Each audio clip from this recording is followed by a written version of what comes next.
নারায়ণগঞ্জের যত্র তত্ত্ব CNG station private car রাখা চাষারা কোথাও কিন্তু সিটি কর্পোরেশন থেকে মানে সিএনজি রাখার স্টেশন ডাক দেওয়া হয় না। তাহলে কোথায় থেকে সিএনজি আসে, অটো আসে, কারা রাখে? গত মিটিং আমরা সিদ্ধান্ত দিয়েছিলাম 1 নম্বর রেলগেট থেকে বাস ছাড়বে, কিন্তু 2 নম্বর গেট এবং চাষারা কোথাও গাড়ি থামাতে পারবে না, বাস কিন্তু যত তত থামাচ্ছে। আমাদের ছাত্র শ্রমিক জনতা গত 5 আগস্টের বৈষম্য বিরোধী আন্দোলন পর গডফাদারদের দখলকৃত রাইফেল ক্লাব এবং তার বাড়ির পশ্চিম পাশে একটা বিল্ডিং রাস্তা দখল করে বাড়ি, এই দুটা বাড়ি এই রাইফেল ক্লাব সেনাবাহিনী ভেঙে নিবে। আর ওদিকে ওটা ভাঙা আছে, আপনার রোসায়নকে বলবেন পরিষ্কার করতে। এটা কেন করছে না? এটা প্রশাসনের বাধা কোথায় বা কেন হচ্ছে না? রাইফেল ক্লাব সেনাবাহিনী তো আমাদের দেশের লোকই। আমরা যদি সেনাবাহিনীকে ভয় পাই তাহলে কি আমরা এই স্বৈরশাসকের আমলে আছি? সেনাবাহিনী কেন রাইফেল ক্লাব বানছে না? সেনাবাহিনী ডিএসএস বানানোর লেগে ব্যস্ত হয়ে গেল। নারায়ণগঞ্জবাসীকে যানজট মুক্ত থেকে সেই রাইফেল ক্লাবের মতো একটা উঁচু বিল্ডিং ভাঙা উঁচু বিল্ডিং দেওয়া রয়েছে, সেটা সরাচ্ছে না। সেনাবাহিনীর উদ্যোগ কর্মচারীরা থাকলে ভালো হতো।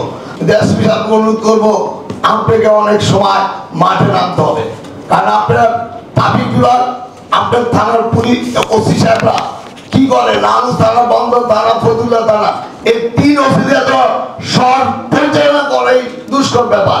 এ পর্যন্ত কয়জন টেবিল ধরেছে? টেবিলটা তো ইচ্ছা করে করে শহরের বিভিন্ন জায়গায় স্ট্যান্ড এবং তারা সিএনজি ভাড়া নেয়, ওরা ভাড়া নেয়, রাস্তাঘাট তারা এর দাম দর সৃষ্টি করতেছে। ঠিক সব আপনার উদ্যোগ নেন, কিন্তু উদ্যোগ বাস্তবায়ন করতে হবে।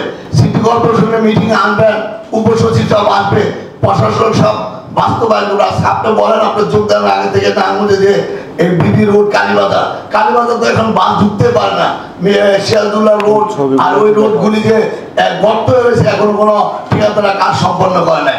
আর আমরা আমাদেরকে বলেন সহযোগিতা করার জন্য, আমরা সহযোগিতা করি। আপনি দেখেন মির্জুমা রোড সহযোগিতা করতে গিয়ে আমার মতো লোকের সেদিন ওই যারা রাস্তা দখল করে টাকা চাঁদাবাজি করে, ওই দিন উল্টা আমাকে তারা চাঁদাবাজ বানা দেওয়ার চেষ্টা করছে। আপনারা কি প্রতিবাদ করছেন? তাদের বিরুদ্ধে কোনো অ্যাকশন নিয়েছেন? আপনাদের কাছে নামের তালিকা দিচ্ছি এই লোকগুলি, তাহলে আমরা আপনাদের কেন সহযোগিতা করবো? কিভাবে সহযোগিতা করবো? তাহলে নারায়ণগঞ্জবাসী কি এই চাঁদাবাজদের কাছে, গডফাদারদের কাছে, এই মাদকাসক্তদের এবং যারা যানজট সৃষ্টি করে তাদের কাছে জিম্মি থাকবে? আমরা অ্যাকশন দিতে ভয় পান কেন? আপনাদের বাধাটা কোথায়? আমি বলি, আপনার ডিসি কার্যালয় থেকে আরম্ভ করে টিউর অফিস, এসপি অফিস, এখনো বিগত সরকারের দলীয় অপেতা তারা রয়েছে। আপনারা তাদের থেকে অত্যন্ত দূরত্ব বজায় রাখবেন, সাবধান অবলম্বন করবেন।